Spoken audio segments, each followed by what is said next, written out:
That's when we're live. We are live.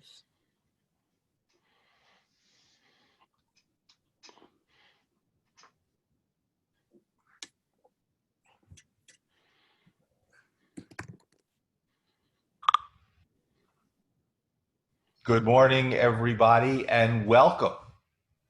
Welcome, welcome, welcome, welcome, welcome to another in a continuing series of Sky Switch webinars. It's a wonderful day in the neighborhood.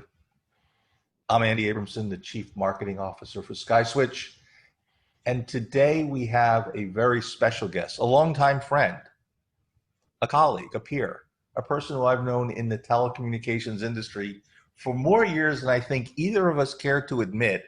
The one and only, the magical, the magician himself, Jeff Dworkin, the managing director of the Cloud Voice Alliance. Hey everybody, Jeff, how you doing? This is Jeff. Sorry to step on you there. Yeah, I missed my cue already. That's it. The show's ruined. I've stepped on my intro. If I could make you disappear, I would. Everybody, you don't know, but Jeff has an alter ego, an alternate life. He's a magician, and he's quite good at it. So today, we are going to magically educate you all about your customer journey. It's all based upon content and support. And Jeff has been working on the Cloud Voice Alliance with Sky Switch for well over a year. The Cloud Voice Alliance is here to help you as an equalizer against the really big brands, against the brands who have millions and millions and millions of marketing dollars to do things. Jeff is what I call a magician when it comes to marketing. He's a marketing magician.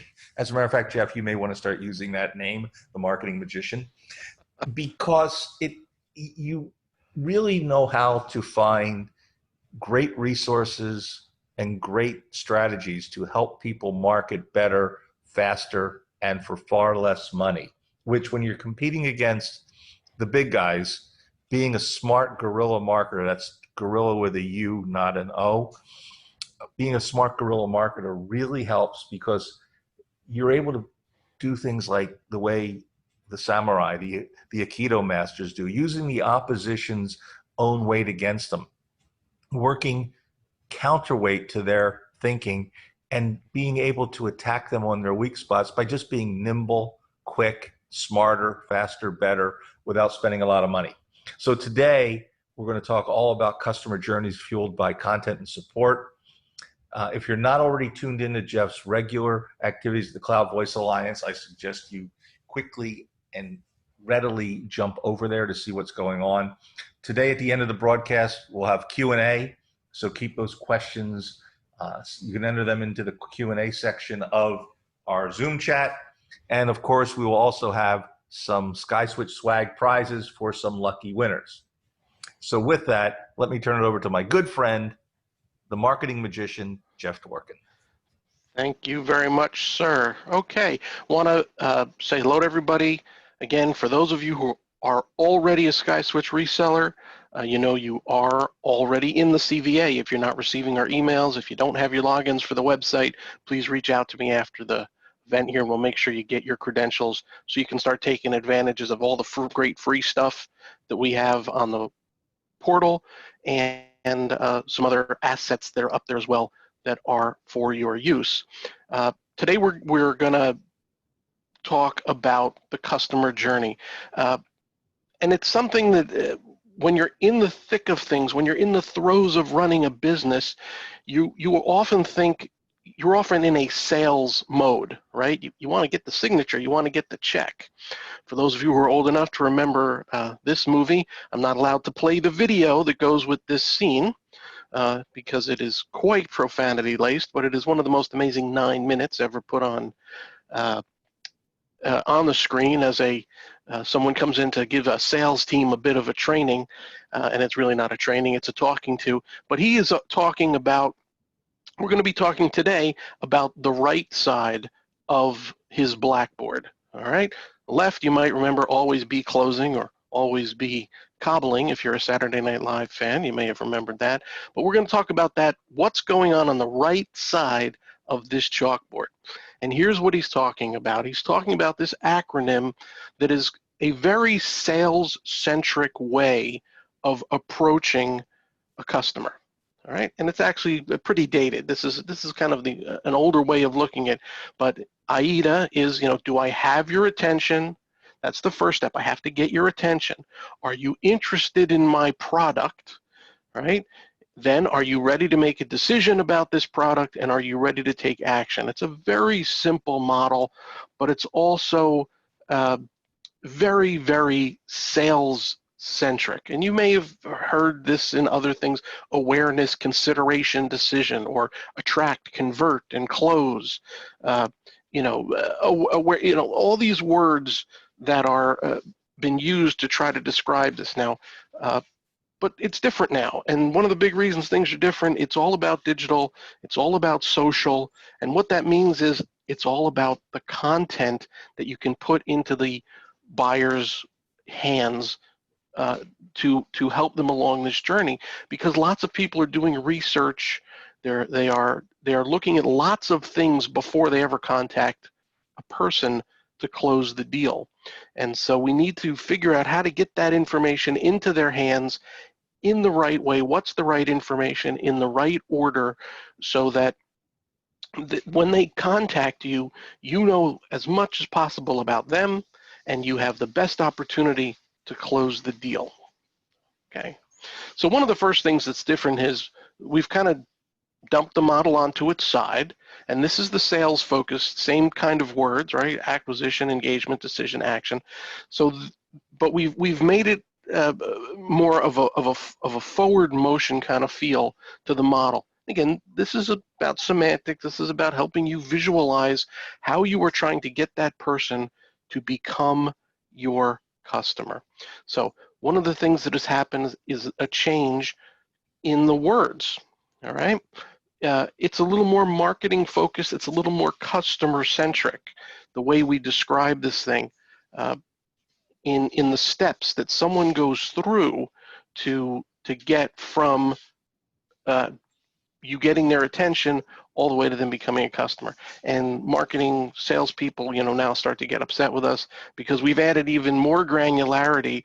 But by adding this level of granularity to the model, we actually make it easier to figure out what's the right stuff that we should be putting into the customer's hands to help them walk down this path to becoming your customer. But Right? Jeff, let's explain a little bit Sure. what a customer journey is. And let's not just go into the 8 or 9 points that you've got here, 7 points Sure. you've got. Explain that a customer journey is not really a destination, and it's not really a single route. That often a customer journey takes multiple shapes and multiple, they used to use the word touch points along the way, or just like waypoints. Why don't you take a step back and explain the whole idea of the customer journey and why it's so important to a SkySwitch reseller to understand the basics of customer journey, which really is derived from customer behavior, customer opinion research, customer discovery, and give them a nice basic foundation in customer journey. Sure. The idea here is, and we talk about a journey. You'll hear a lot of analogies about roads and pathways. And the fact is, you are trying to give the customer multiple options on how to go from that point where they say, I might need this service that you're selling, or I'm interested in this service and the selling, all the way along their own personal journey, pardon the word again, to the point where they are ready to make a purchase. Now, some people may be very analytical and they want all the numbers. Other people may want, all the experience marketing. They want to know that other people have felt good about doing business with you. They may want to. They may want everything. Those are the people who send me everything and they sit down and they sort through it all, as opposed to people who just want a little bit at a time and move very slowly from the point of where they find you to the point where they're ready to do business with you.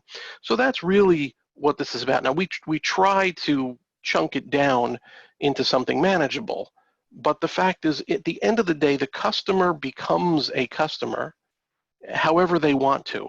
And what you're trying to do is figure out how to get the biggest percentage of them, or the best fit for you to entering this journey from being a suspect, a person who might be interested in your product, all the way to that place where they're ready to sign a deal with you. And even after that, when they're now a customer that you have to keep happy. Andy, do you think that? That's really good. Keep going. Now you're starting to roll. Okay. Well, like I said, I know I have a lot of material to cover, so I want to just, if you think we've got that, I want to move on and just sort of walk through the steps here. And again, we're trying to make a linear model out of this so that it's manageable, but it can be a very circuitous journey, and some people may, they may just go 1, 2, 3, 4, 5, a quick close where someone just sweeps through this, and other people, as Andy was saying, you may have to touch them multiple times on within the same chevron here. That's often, a big problem with sales is that the marketing guys will bring a lead in, and then a sales person calls them once and says, well, do you want it? No, and it's, oh, this guy's going to be difficult, and the salesperson moves on to the easier lead, when oftentimes it can take 5, 6, 7, as many as a dozen touches just inside that last chevron, that last orange opportunity chevron, for a person to make a decision, because most people in the world don't really like to make a decision. I mean, that's, if you've ever been through just the basics of sales training, most of your time is just helping them feel good about the fact that they're making a decision. They very lots of stories about car sales. It's easy. They want the car. They've walked into the dealer. The price is right. Everything lines up, and the person just can't put their name on the paper. And there's all kinds of techniques for salespeople to help a potential customer make that last step. And what we're trying to do is fill in all the information that comes before that moment, so the customer feels most confident about signing their deal, and that the salesman really can be a closing machine. That's a hard thing, man. Asking for money is tough. And you don't necessarily want your salespeople having to go back through this and re-educate and reconfirm people's feelings. You want them to be able to close. So let's walk down this pathway a little bit. So this is the very top of, I still call it a funnel, even though it's no longer in a funnel model. That's, pardon me for being in marketing for so many years. Right, but in the beginning, this is what marketing used to do. Just get their attention, right? Get the branding out there, get their contact information, and then give them to a salesperson who would then take them the rest of the way to being a customer. Okay, so that's kind of the old style marketing, or just the branding component of marketing. Okay, because other than the fact that they know who you are and they kind of know what you sell, you really don't know much about them. So the second phase of this is where they become a prospect. And this is the hope that we, as in the marketing process, can find out just a little bit of information about the customer that will help us move them along. All right. We have a slide about this later, but it's about, well, if they're talking to you and you sell phone systems, they must want a phone system, right? Sell them a phone system. But that may not be the primary thing they're worried about. They may be worried about security, or they may be worried about mobility. And by getting them to convert and maybe give us a little bit of information about what they're most concerned about, we can then become more effective in the next step, which is engagement, because we want to put the information in front of them that answers their primary concern, right? Jeff, isn't the goal really engagement as part of the customer journey before you get to the close? You want to be able to get into some type of dialogue that goes beyond the automation. Absolutely. Well, engagement, really, it comes in as small company people, SMBs, these middle sections kind of get a little fuzzy together. In a bigger organization, you would get to this point where when a customer becomes engaged enough, maybe they've attended a bunch of webinars and you track that, or they've downloaded some white papers, or they visited the same page on your website a number of times, you may then click them over into this marketing qualified lead. And this is where marketing says, hey, this guy needs a salesperson at this point to bring that salesperson into the conversation to take the deal home. The engagement phase is where all this content becomes important, because you are trying to answer the concerns of the customer, so that the salesperson, or that when you go to make the close, the salesperson understands what is this person's primary concern. In our business, is it security? Is it mobility? Is it price? What is, reliability, disaster recovery? These are all points that you can capitalize on. If we can figure this out, then you can capitalize on that in closing the deal, where some of our bigger competitors, their sales process is pretty cookie cutter, right? And they don't necessarily have the ability or have the resources to figure all this out and then put the right person in touch with the customer. They have to sell on this, a couple of very basic things because they have to scale. We don't have to worry about that. Okay. What are the things that they have to worry about? Well, again, in most cases, it's price, right? It's price and convenience. Those are some of the things that you're fighting against. A big company has to make it almost invisible as to who is helping the customer, because you never know who's going to help because they're big. I mean, remember the whole McDonald's thing with the, you should never know who made your Big Mac. Well, on one hand, that's kind of good, because I can go into McDonald's and no matter where I'm in the country, the Big Mac tastes the same.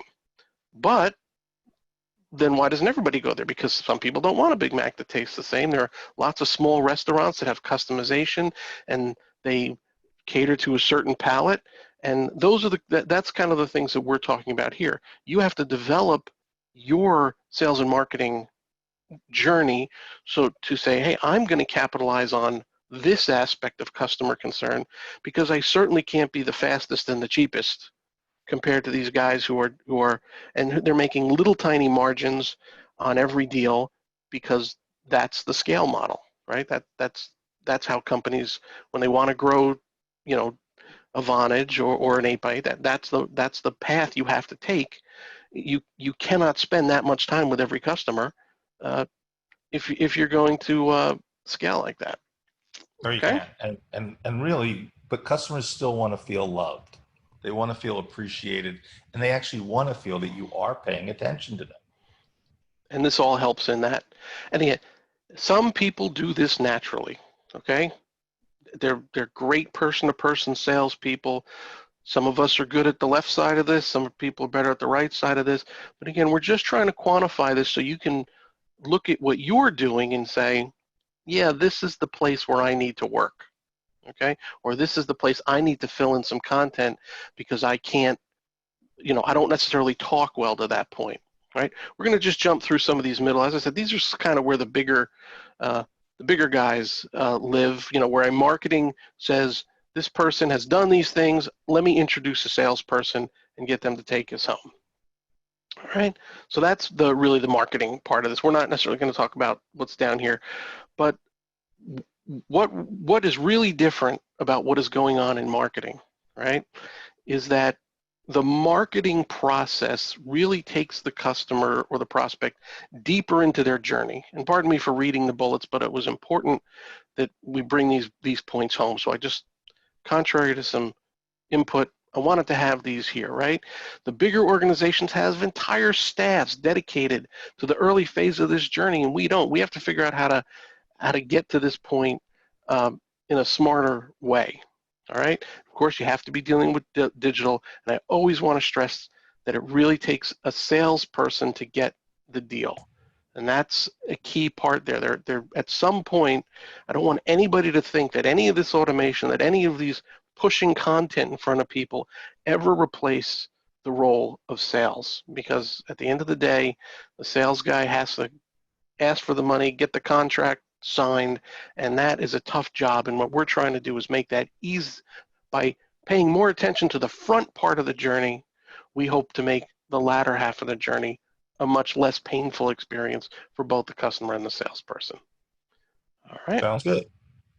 Okay, so let's talk about engagement. This is the part that everybody misses, right?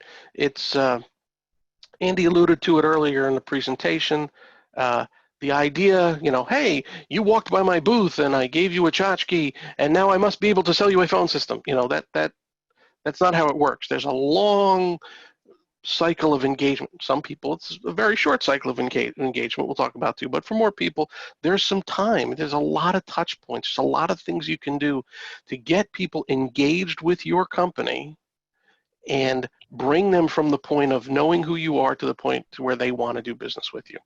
So let's talk about some of that. So we have the attention getting phase. Again, we're chunking this down to try to make it digestible here, right? We have the conversion point. This is where they go from being an anonymous browser at your website, or somebody walking through an exhibit hall, or somebody who's just watched you speak at a Chamber of Commerce meeting. They come up and say, hey, I like what you're talking about.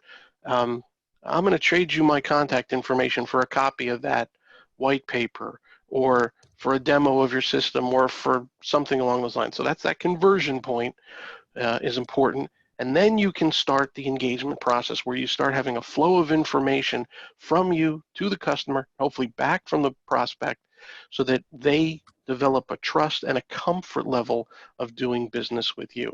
Again, you guys all have an advantage over your bigger competitors because you are local.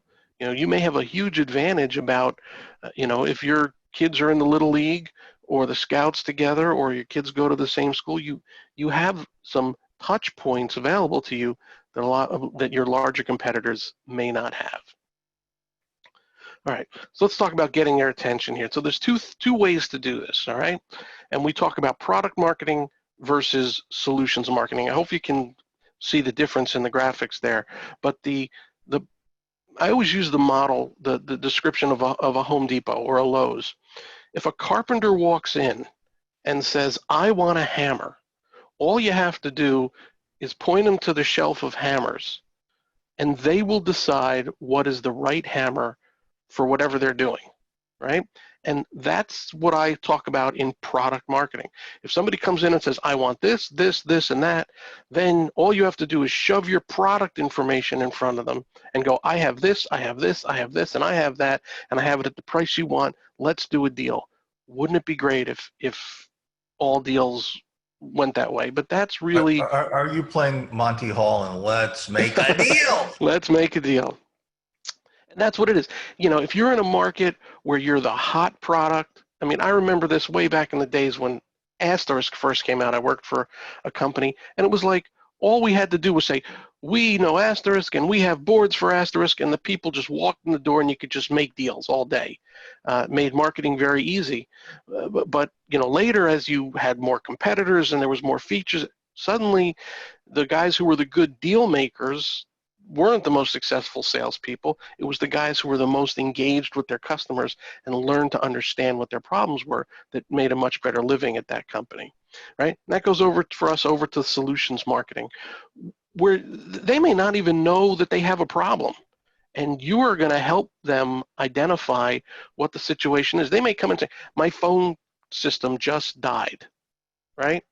That's all they know. They think they need a phone system, but they don't know any of the other newer stuff that goes about it. So you want to hand them these things that will help them define their problem. That's what we talk about, building trust. These guys know what they're talking about when it comes to this this problem. I remember there's one old story of a guy who did blacktop, and he wasn't doing the greatest, but then he changed over his whole website simply to educate customers about what to do and what not to do when getting your driveway repaved. And you and I may go, what? That doesn't sound like it's very deep, but this guy was an expert in it and found lots of ways to present that information, just like hopefully we're experts in cloud-based voice communication and all the other things we do. So we are going to put things out there to help the customer or the potential customer understand that we know this business and we understand this business. We're going to help define the problem that they have. We're going to educate them, and we're going to build trust. We're not really trying to sell them anything when we're doing solutions marketing. We're trying to teach them. Eventually, we have to get to product marketing because they're going to want to know about your product. These things are not mutually exclusive, but in the modern marketing sense of marketing, you need them both. Right? Unless you happen to have that lucky customer who walks in and knows exactly what they want, and you can deliver, you can just put it in their hand with a couple of cut sheets and they go, we love you, sign the deal, let's go install. Okay? So with the content, and we're going to talk about, it doesn't really matter, I'm talking about solutions, content marketing here, not necessarily product marketing here, but everything that you put out on your within the content sphere, and I tend to talk about digital a lot, whether you push it out on your website or it's a handout, it has to have a purpose, right? You have to know that someone who downloaded this white paper or this spreadsheet or calculator or whatever it might be, if they do that, then they're interested in this other thing, right? And you have to understand that. If somebody downloads a white paper on security from your website and security of a voice system or HIPAA compliance because they're a doctor's office, don't call them up and try to sell them work from home, right? They've already told you by what they've downloaded that HIPAA and security is important to them. So that's where you start the conversation. And you may eventually send them everything, but that first round of stuff you put in their hand should all be more about the topic in which they are interested, right? The other way to look at this is you can look at something that's, hey, this is kind of beginner stuff, and this is kind of advanced stuff. If they're downloading these white papers about questions you should ask before going to a hosted provider, right? But if they're in there and they're looking at your network map, or they're looking at SD-WAN stuff, or redundancy issues, maybe they're a little technically sophisticated, they're farther down the journey, and you know when you're ready to engage with them, you know at what level they are, and you're ready to start talking to them. All right, and that puts them onto, again, I talk about list marketing and email marketing and SMS marketing a lot. Pardon me, that's part of my background as well. But that, when you put them onto the list or in the matrix of where they fit in your sales process, it tells you where they belong in the matrix. But isn't it important, Jeff, with all this, when you're talking about lists, to really manage the list, not just have a list? Of course. Now, again, I'm trying to keep this at a high level. How you address that list, it could just be, hey, I call everybody up, right? It could be, that's how you manage your list, right? You put them into a CRM, and you give them a call and you say hello. There are other companies which may put together a sequence of emails, right, that asks them, tries to get them to engage, and the purpose of every email ends with, hey, if you're ready to see a demo or you want to set a meeting, please click this button, because, and in marketing, that we call that the call to action, right? We are trying to get them to do something in response to our touch points, right? And maintaining your list and keeping your lists up to date, particularly if how you sell and what you are selling, well, the longer the sales cycle is, or the more duration, the longer that the selling opportunity is, the more important it is to keep your lists up to date and to manage your lists. You may sell them product A today, and 3 months later, you may know there's an opportunity to sell product B. I mean, what's going on right now is a perfect example of this. Let's say you went out there and you had a great big list of, a great big list of customers that you had sold cloud voice to. But you weren't necessarily keeping, you had their billing address, and I've worked for companies, all they have is the billing person. Once the deal is closed, they don't care, they send the bill, and that's really the list they're managing. And they don't keep up the relationship with the buyer or the decision maker.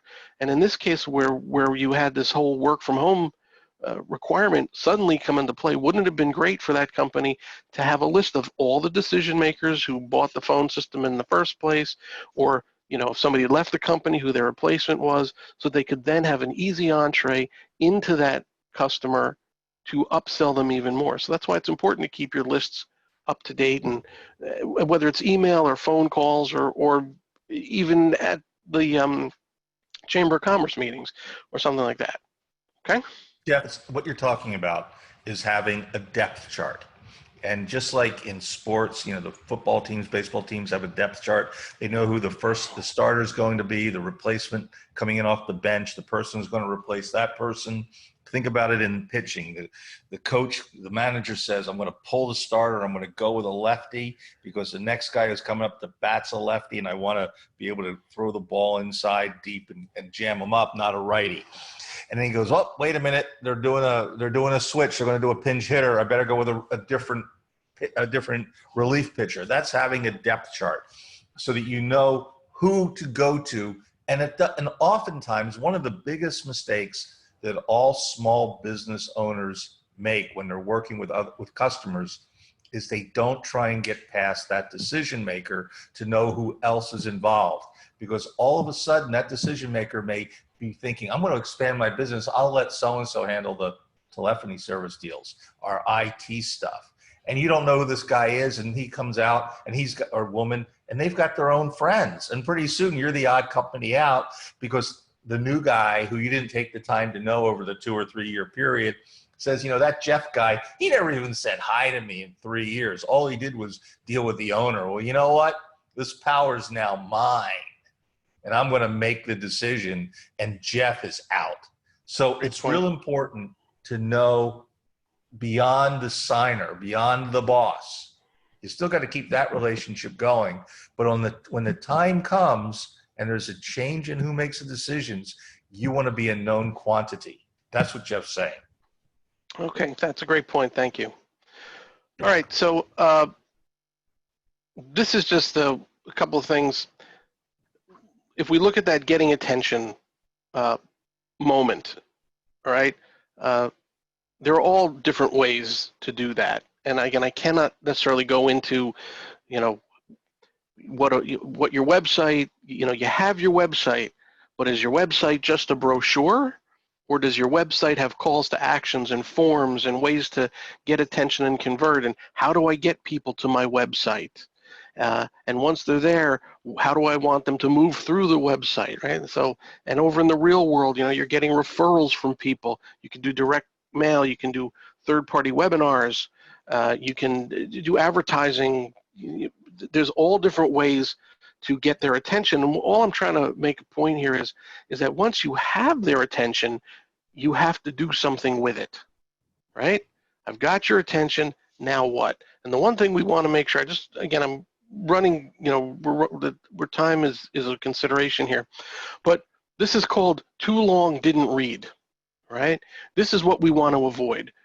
When we just meet someone, it's very tempting to push a whole bunch of stuff in front of people and convince them that you're the expert, and here's my 12-page white paper about why this is great, and the problem is a lot of people in the information overload world that we're in, that kind of stuff just glances off.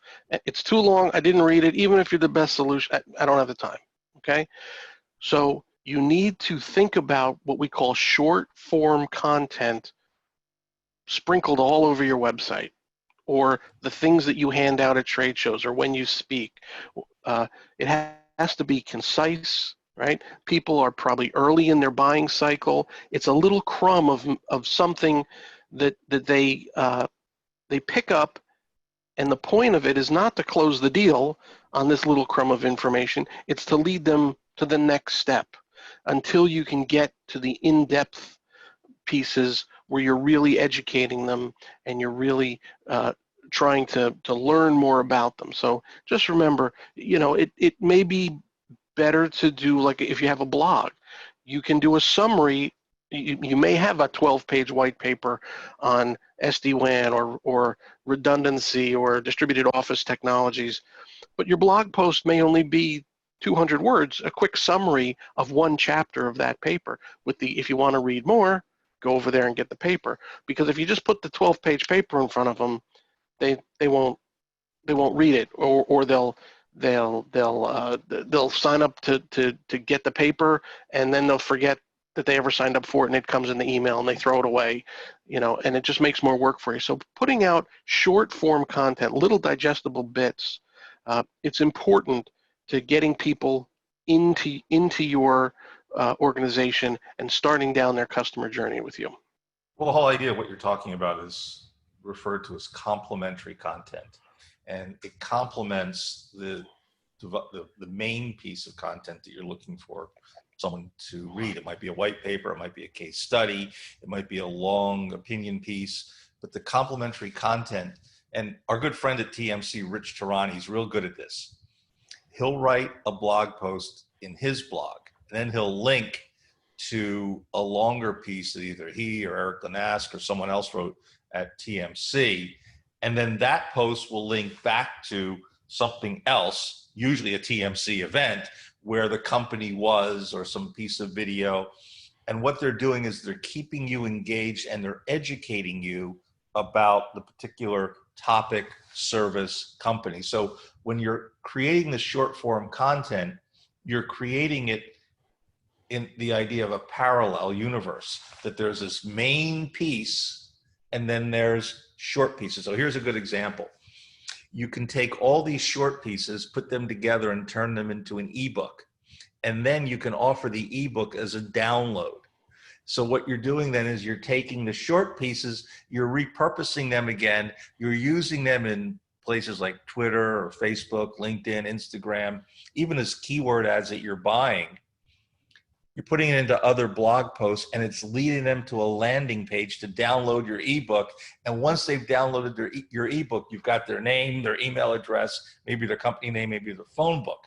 That's how you use short form content cohesively in a parallel or complementary way, so that your efforts turn into a journey for the prospect, and then you get to engagement, and then you get to a customer. And this is one of the things, just so you know, from the viewpoint of the Cloud Voice Alliance, we are working towards, this is on one of the things that's on our roadmap, is to be able to produce an ebook that you can break down into multiple chapters and use on your blog, and have the ebook all branded for you, so you can use it in exactly the way that Andy's just described. Okay, so there's short form content. We talked about engagement a little bit. I'm gonna jump over this. We've talked about building trust and thought leadership, and I just want to make this is kind of a salesy thing about when you are engaging with people and engaging with prospects. You want to think about, are you a vitamin or are you a painkiller? Okay, vitamins are what you need every day, right? You're gonna take one of these every day. Once you start taking them, you may take them forever, right? And on one hand, I mean, that's one particular kind of product, and then the other kind of product is the painkiller. I have a pain and I want a pill for it now, and I'll pay whatever you want to help me get over this pain. And this is one of the ways to think about your products. Again, the recent pandemic has kind of shown we can be both, right? Is a cloud-based voice system a vitamin? It's kind of a boring way to sell. It's something you got to have. It's nice to have. It's a luxury. You get it every day. But what happened was when everybody had to work from home, suddenly we became a painkiller. You got all your people moving home. We can show you how to do that, and it certainly accelerated the tempo of the sale if you were prepared for it. Okay, and this is something that we all have to think about, right? Is, maybe at one point, maybe we start out as a painkiller and we become a vitamin, or do we start out as a vitamin or become a painkiller? It's not like I really have a great answer for you, but it is something to think about in how you do your sales and marketing approach. So I just wanted to point it out here because I think it's kind of important. Okay. All I right. think vitamins are always better than taking pain pills. But sometimes pain pills are what sell. And that's the dilemma, right? Right? The getting your people, if whatever that next thing is, we are now all prepared when there's a big rush to get people working from home, we're now prepared to answer that pain. So again, are you answering pain, or are you a vitamin? Think about it when you're working on your stuff. Okay. And more about building interest. Okay. A bunch of different kinds of longer form content that can be used. As Andy said, you leave little breadcrumbs, but this is where they get to, so that you can convert them and get that contact information, and then really start the sales process. And some of this, we have this kind of stuff that we're talking about here, like over there on the right hand side, you'll see that's our work from home video, right? Uh, there could be discussion whether that's, in the current crisis, that might have been attention getting, but in in a regular sales process, that work from home video may have been more of long form, building interest. We understand this problem. We understand that problem. We're working on a new video uh, for the reminder service from SkySwitch. So these are all things that when you see that a customer is looking at your product or your website, and maybe they're viewing these videos, you get a sense of uh, what they're interested in and what they're looking at. Here's pictures of, look at that, that's me and Eric Lanask, who Andy just mentioned. We did a quick stand-up video at Vectors. That's on the website, and there's also a white paper about the topics that we talked about, so people may watch the short video and then go look at the white paper. And then we have our training series as well. This is stuff, whether you gate that and ask people for uh, maybe you give that to them after they're a customer, because that shows, or it's something you can show them before the sale, but they can't have until after the sale, to show that you are an expert. You have all the information. You're not going to leave them hanging by themselves. You have your training stuff. So these are all different kinds of pieces of long form content that can go into that trust building. We're the experts. We understand what's going on in this space kind of material. All right, so we're coming into the end of the slides, and then I'm going to do some quick demos here. But this is really what I want to talk about, that your content is the fuel of your marketing. And if we got any motorheads, you'll recognize carburetor, right? There's fuel, there's air, and how you mix the fuel, which is the content, and the air, which I talk about being relevance in time, getting them the right information at the right time when they're ready to read it. How you mix those two can indicate exactly, or can be indicative of how your sales process is going to go.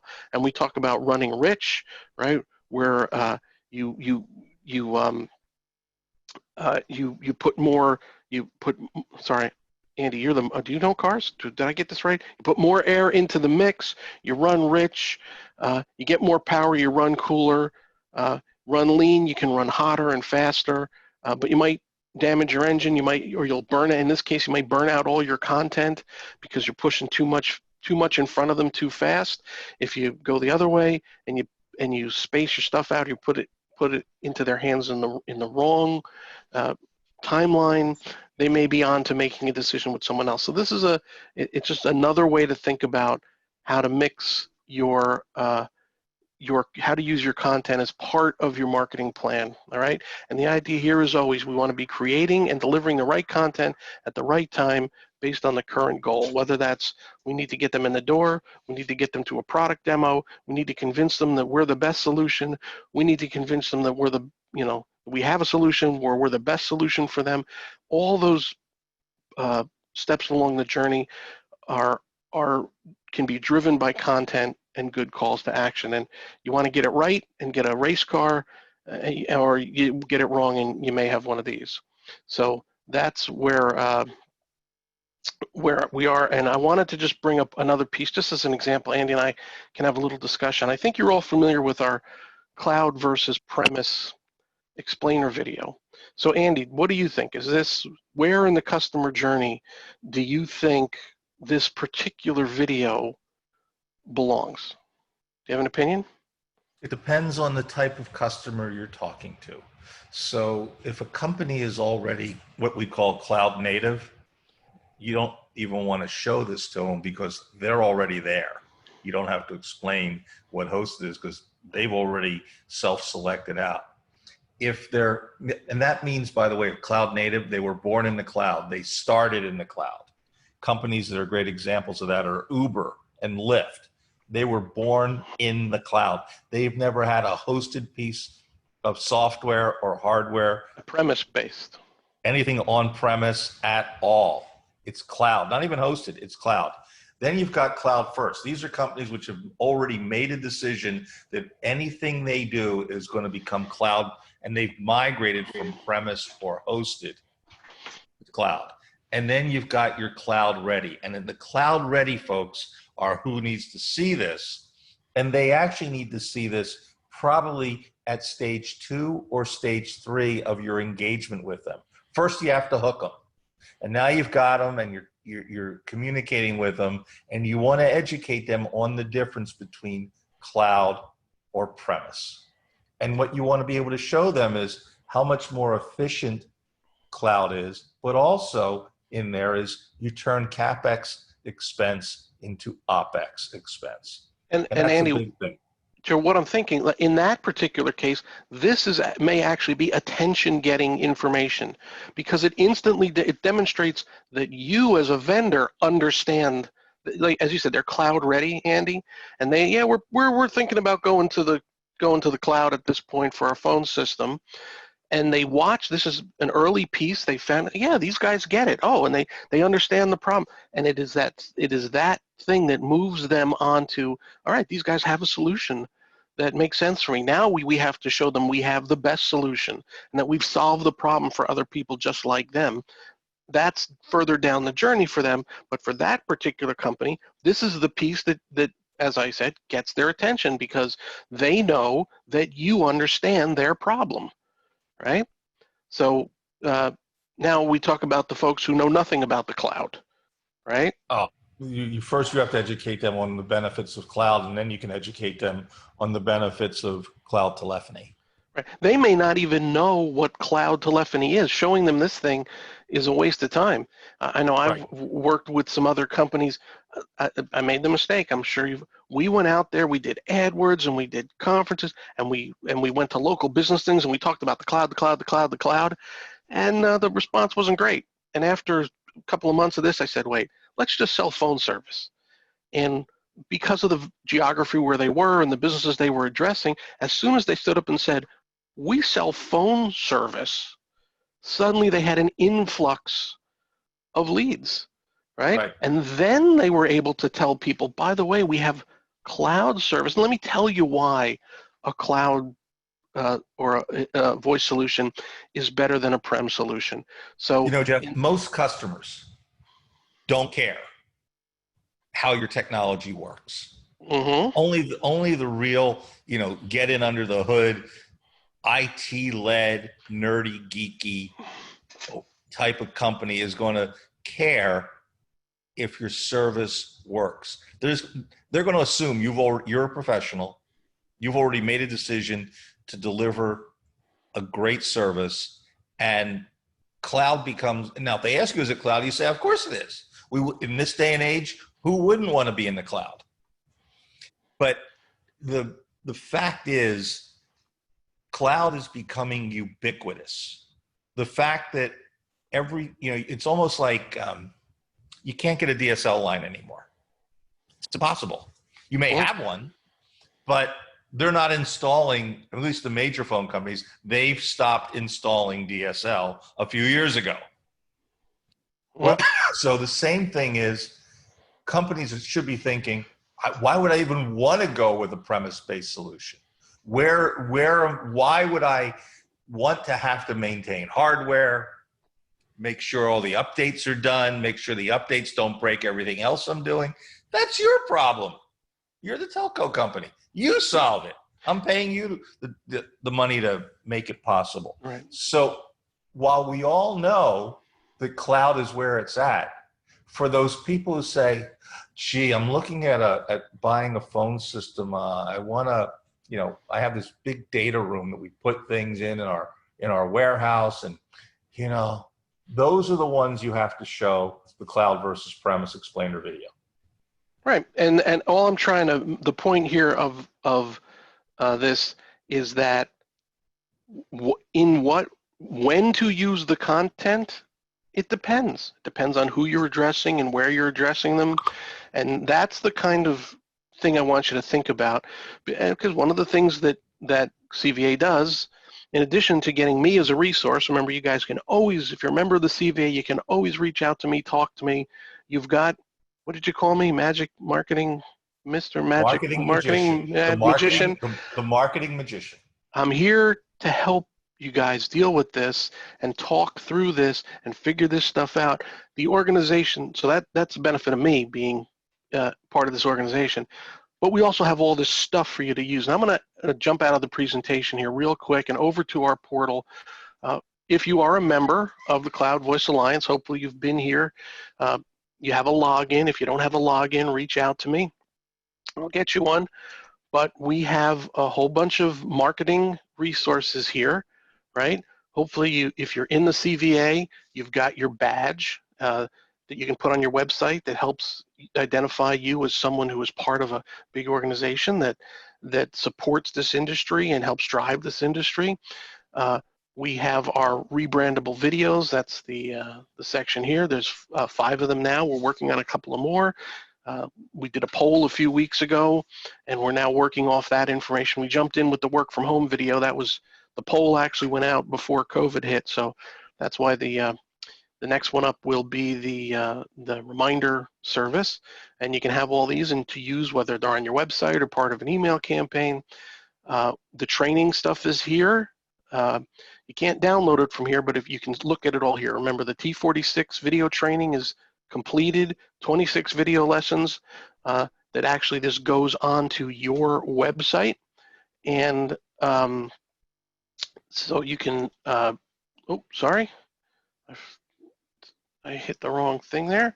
And we're now working on the T54 training as well. So if you're interested in T54 training, let me know. The faster, the more people who are interested, the more resources I can put on getting these 23 video lessons converted over to reflect the T54 as opposed to the T46.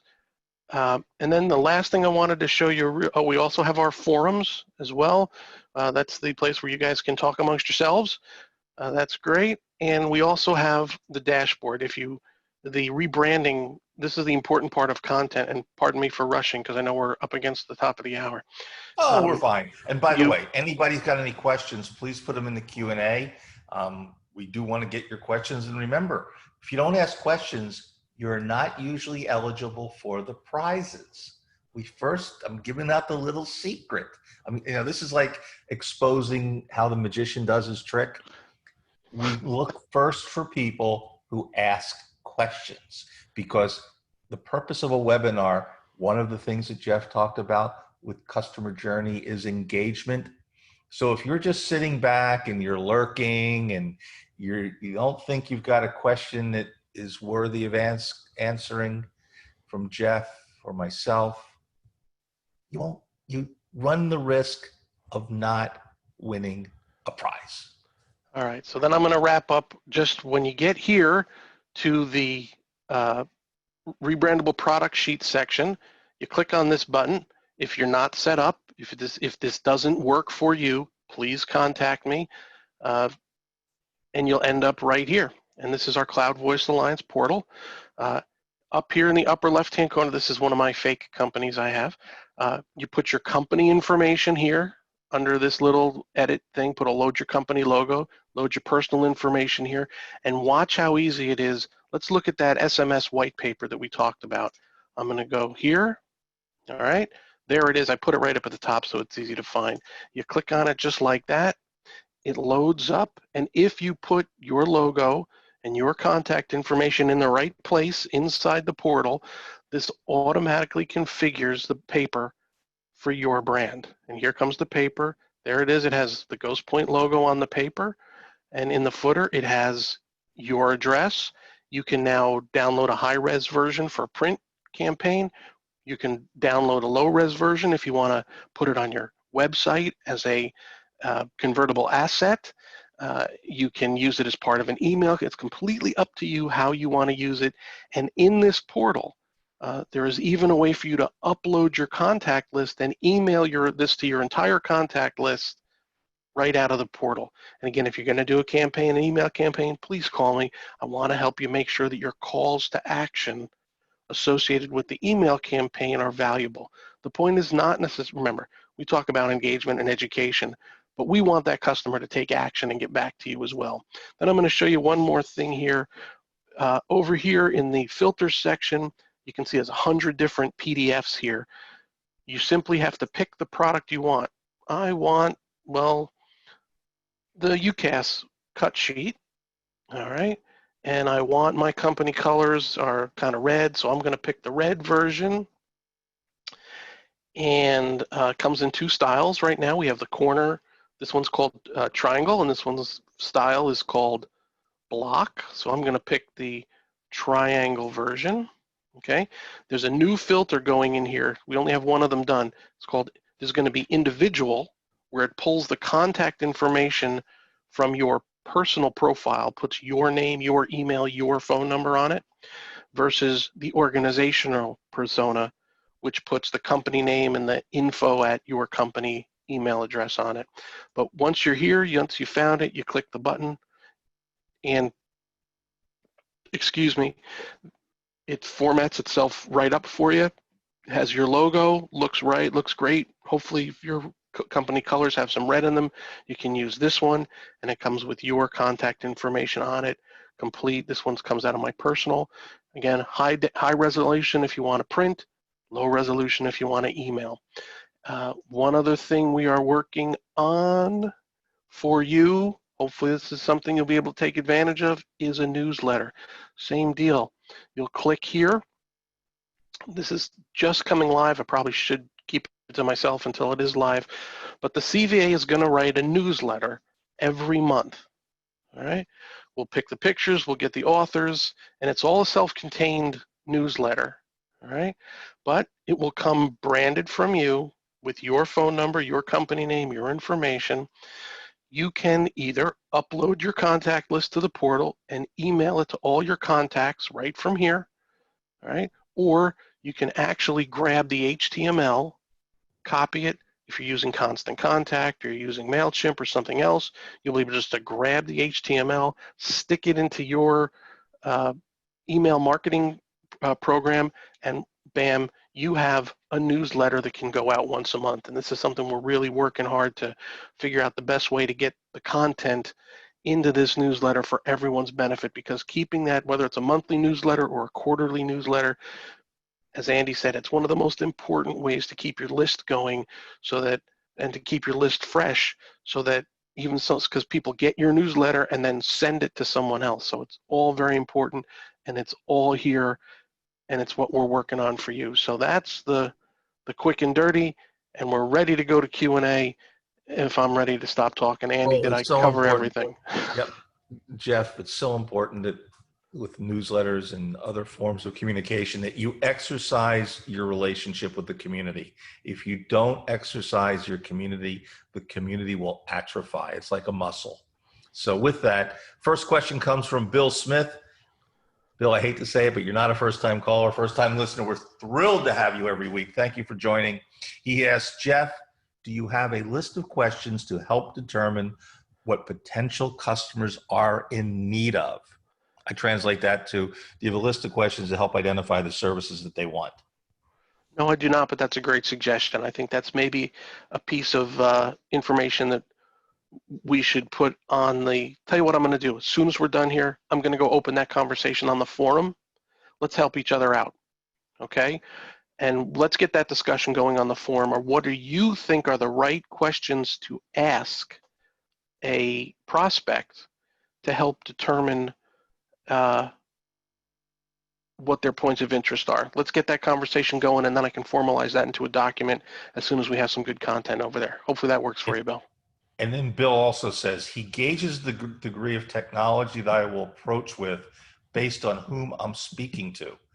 If it's an IT person, I'll go technical and then talk about the benefits. With a non-technical person, I'll start off with the needs, meaning what's their pain point, and then go into solutions, which are the benefits. So Bill's given some good thinking there. Let me go to another question. Thomas Luxa wants to know, what is the timeline for completion of the T54W video?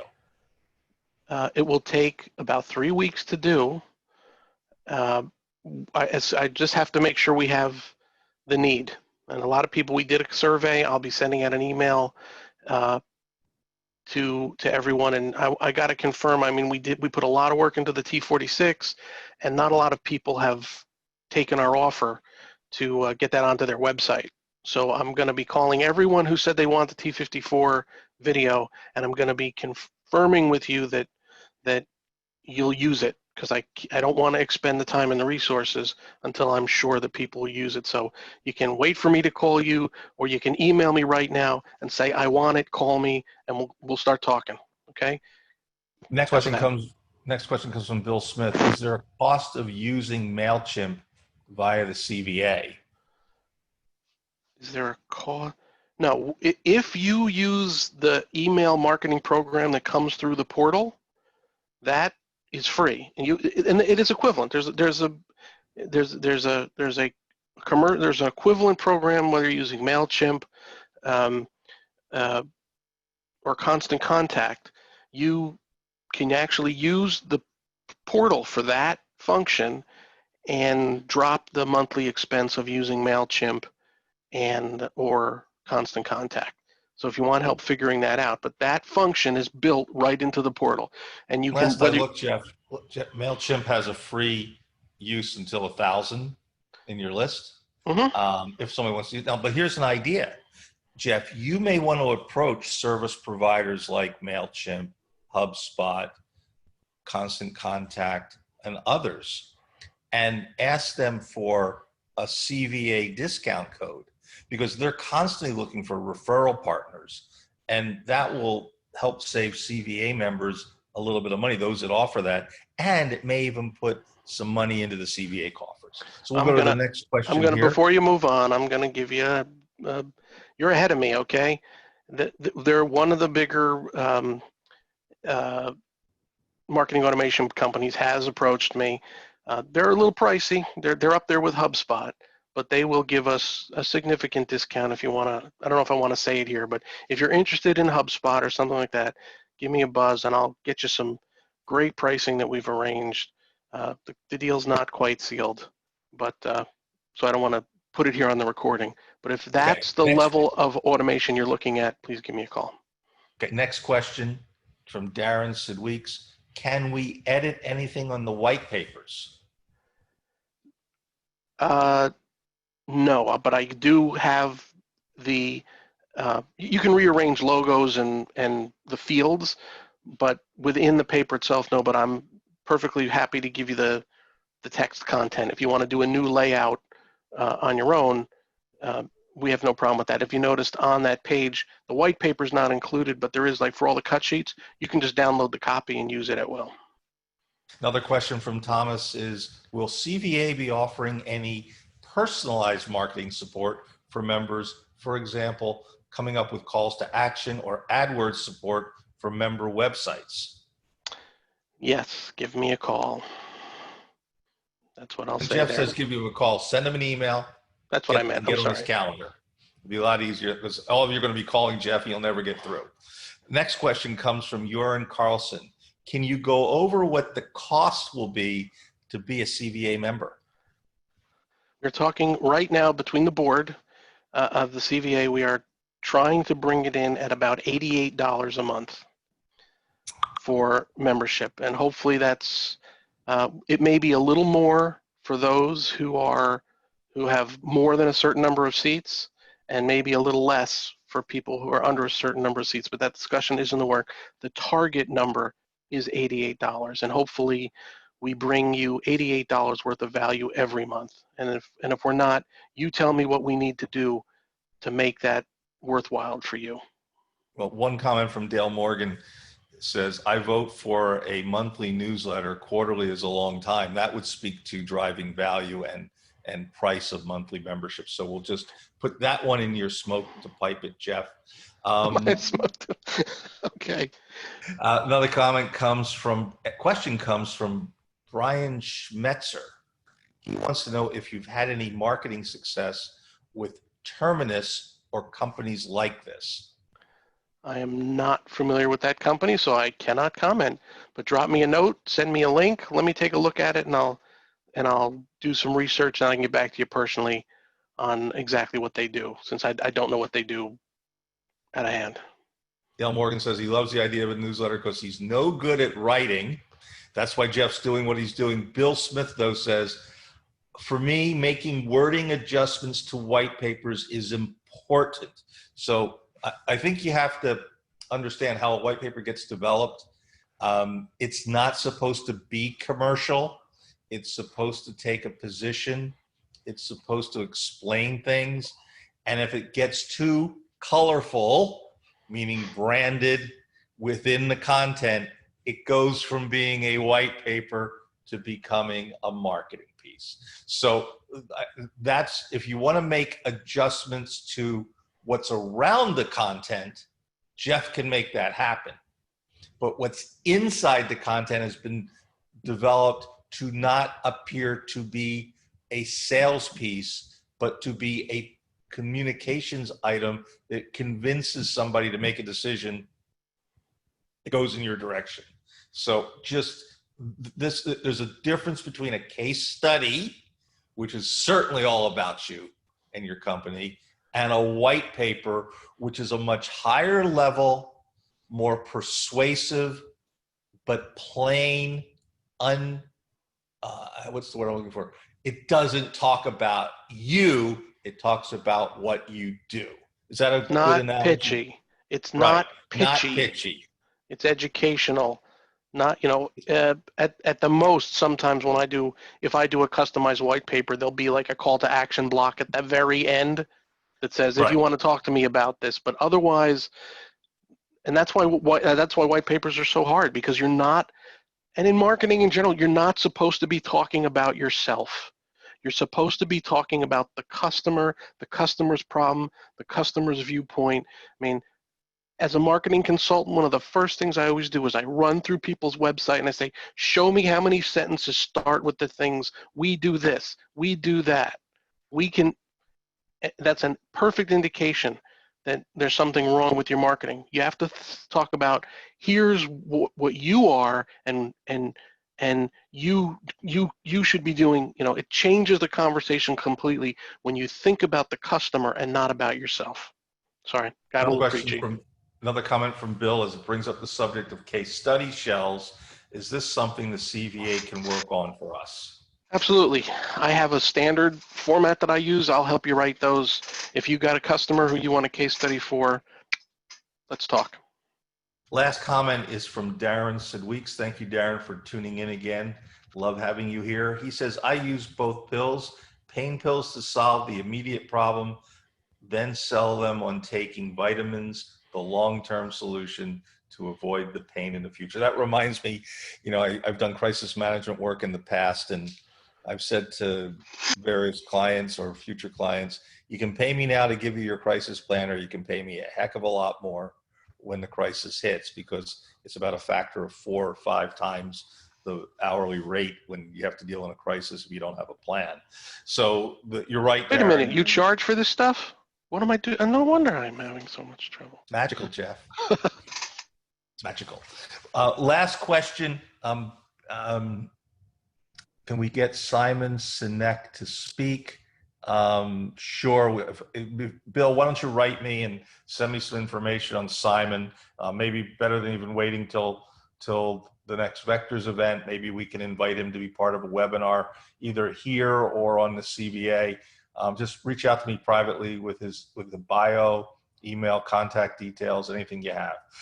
With that, I'm going to say Thank you very much, Jeff. We've got a really good webinar coming up next week. Next week's webinar is on Tuesday, June 23rd, same webinar time at 11 a.m. live. And this one is really about the resellers. And we're going to have a group of SkySwitch resellers, some who are members of our Club 1000, some who are doing quite well, who are newer to SkySwitch, talking to you as reseller to reseller of what's working for them right now and why they're seeing success in a time when a lot of businesses are struggling. So we felt we would go into the community. One of the things that I heard when I was at Vectors in October is how the resellers like the bonding and like the interaction with one another. So we're going to have a reseller talking to resellers about what's working webinar next Tuesday. Same bat time, same bat channel. I've been wanting to say that for years. No, All right. it'll be the same time, same day. So Jeff, thank you very much for those. And guys, of you remember that interaction is happening over on the forum. So get over there, start some conversations and talk to each other. That's the resource that's there for you. So with that, Jeff, thank you very much. I know we ran a little long. Another good webinar. Great to see so many of you weekly with us. And more importantly, thanks for tuning in. And watch out for the email blast that comes from Emily and Erica, who did a great job producing it. In there, we will let you know who wins that very, very sought after, very, very hard to find SkySwitch swag. I'm Andy Abramson. He was Jeff Dworkin, and you're part of the SkySwitch reseller team. Thank you very much.